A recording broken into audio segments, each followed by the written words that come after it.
Hayi benifuna ukuqonda nje loo nto kuwenzakalani nje ngoJacinta hayi usithengisile nge-5 cent emdaka straight.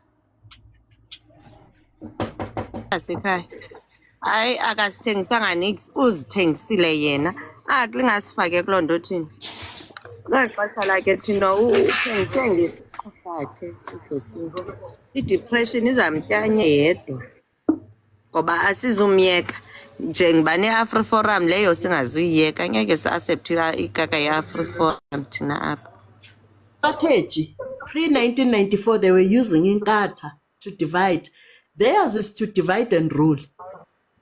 You know, all the governments abazavuzama ukuthi taking care abantu abamnyama, especially anything that mhlambi eyenza that country to prosper in terms of minerals and mhlambi kube i-government nyani efunwa ngabantu, they make sure ukuthi they destabilize the country. That's what they do. So thina we're not surprised with izinto ezenzeka kuJacinta and ne-associations zakhe. Sithule sijongile. You know? Tennis Lumka Samara Machel. Azange ati the day you see a white man praising me, it is the day that you know that you have sold out a black person. Injalo Lerato. Injalo. I mean, I'm not surprised. Nalento yokuthi even no Zuma uzawuhamba ye kwi-AfriForum. If you remember, after elections, ne? Go to the last national elections. Helen Zille waya kwi-702. And Helen Zille was praising Zuma the way President Zuma is taking control of KZN. He's handling KZN very well. That's when I knew that, of course, MK, it's one, the mission MK was to destabilize once again, you know. They made sure that EFF, because EFF is the only party, efuna to make sure that the status quo change in South Africa in terms of, you know, the means of production, benefit wonke umuntu and zizebantwini, you know. So MKP, obviously, it was one of the vehicles. So the people who voted for the MKP, I honestly don't know what was going on in their minds. But that is why, with all the 40%, 40 plus they gave to MKP, kungekho kwanto ebenzela yona. Phela ihleli ithe daxa, ayibenzeli nix ni. So when are South Africans gonna wake up? Funeke kude kuthini? What must happen? And now they are busy brewing a generation that thinks that to sell out struggle somuntu omnyama, it's a way to go. Abantu bathatha ngethenda. Oh, la tender impossible. La tender. That means some of them will even laugh with them here. But bagqiba bayabazi-use abasokolise out there. Bemane bes-criticize xa sithetha ngoJulius. People are taking money. Youth is selling out. Abantu that we laugh with. It is very sad in the because I'm thinking if youth thinks ukuthi uphuma enhluphekweni ukuthi uthengise umuntu omnyama, it's very sad.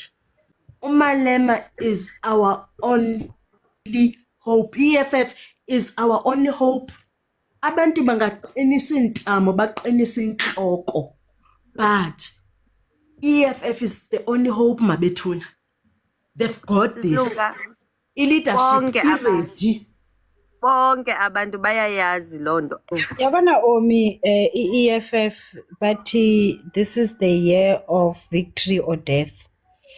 I see it victory or death for Elena, for EFF.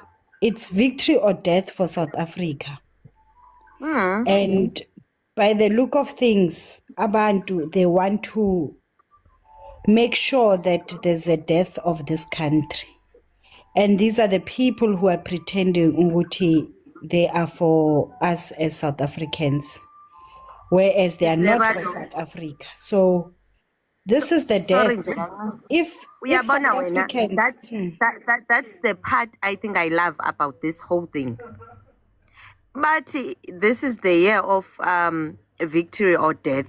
And abantu bebefuna ukuyibulala iSouth Africa bazivezile prior elections.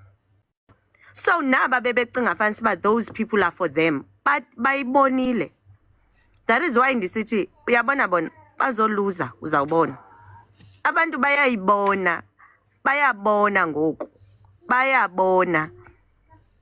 Because oko bebehlele benga uyaphileka Ncenge. Awu. Sengimangaza ukuthi phela nina seniyakhala manje. Ninghalelana ngoba nibuza nenithi uJacinta uyanini eOranje. Nikhalelani manje? Anisafuni manje uJacinta futhi uthi eOranje. Nje ngathi ni-challenge nje nithi uyanini eOranje, imash and mash yanini eOranje. Base eOranje futhi imash and mash anisafuni futhi manje. Seniyakhala nini? Amakwere sayakhala manje. Seniyakhala manje anisafuni le nto leyo nini. Akade nibuza nithi yanini eOranje. Anisafuni lokho futhi manje. Usafikile ke eOranje manje. Ya. Seyizokhala ngempela ke manje. Sizokhala ke manje. Yabona ke manje bafana, yila khona nizobona khona ke manje ukuthi sesiyakhala ke manje. Yilona leli ithuba leli kade dingwa belungu. Yabona ke manje ke seyizokhala ke bafana. Mawuzonda umlungu, mina ngithi izenzele ifavor. Vele njengamanje uthenga ubuza eZimbabwe noma uye eNigeria. Angeke sikhathele. Umanje kuma queue isinikeza inkinga leyanto umadlanga kuma queue kanje abantu abamnyama, corruption, ubulawa kwabantu. Bathi besibathembile bephezulu. Nonsense. Esiphile kanje. And ngeke siphile ngenxa yeni ngoba nani nifuna ukuthi ngoba nizonda belungu nibazondela ukuthi nifuna ukwenza corruption. Nifuna ukuposta ku-Instagram, nihamba ama vacation week to week ngemali zethu zentela. Ninyile amagoli ezinja. Ninyile. This time around ninyile. Mina umuntu ozonda umlungu I know exactly ukuthi why ezonda umlungu. Ngicabanga ufuna uphama ngathi akusikhona eZimbabwe la khona uzothiwa kuzophakama ngabantu abathile abantu babeziqe. La kusikhona eNigeria la ukuthi kuzodla abantu abathile, corruption, politics. Yeah. Mokhulumeni uzodla. Ingakho nzunda belungu nibazondela le nto leyo ukuthi nifuna ukuthi nigwilike nodwa namanga sizofana. Payslip yakhe nepayslip yami izofana. Komali uzoqhamuka ngale emaceleni lapha nihambe ama vacation to vacation ngemali zethu zinja.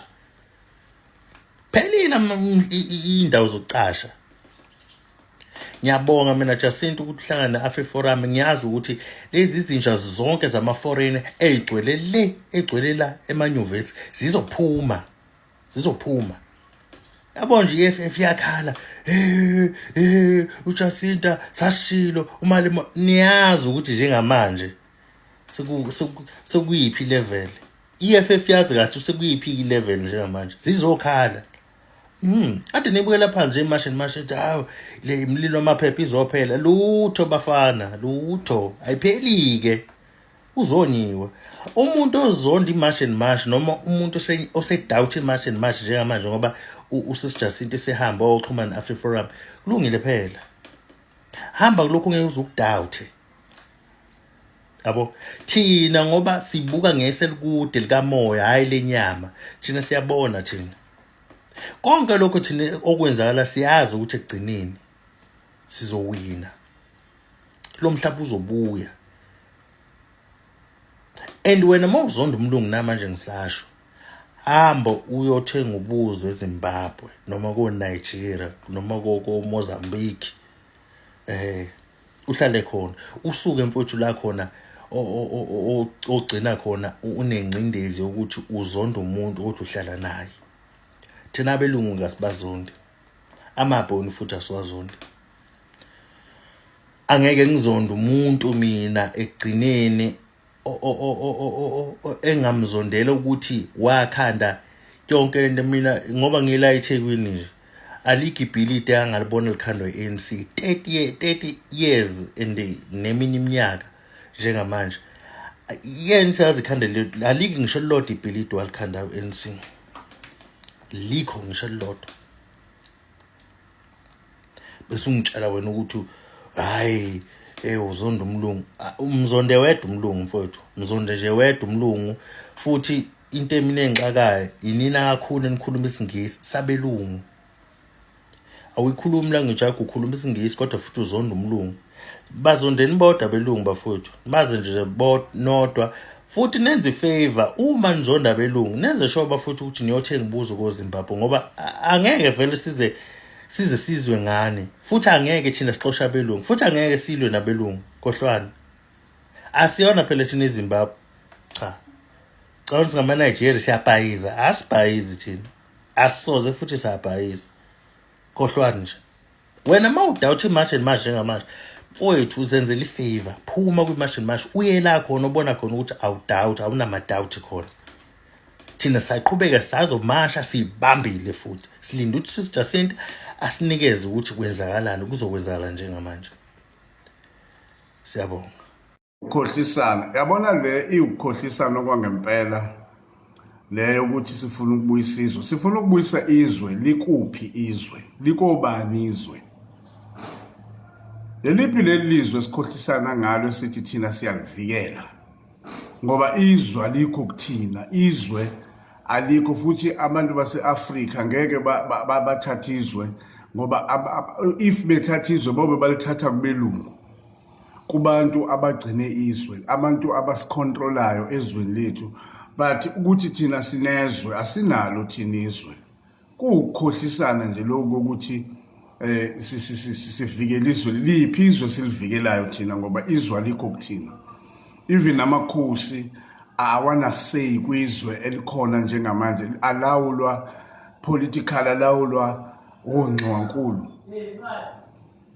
yeliphi lelo lizwe thina esithi siyalivikela yeliphi lelizwe sithi lizothathwa abantu bokufika yeliphi lelo lizwe ngoba asinalo asinamhlaba asinalutho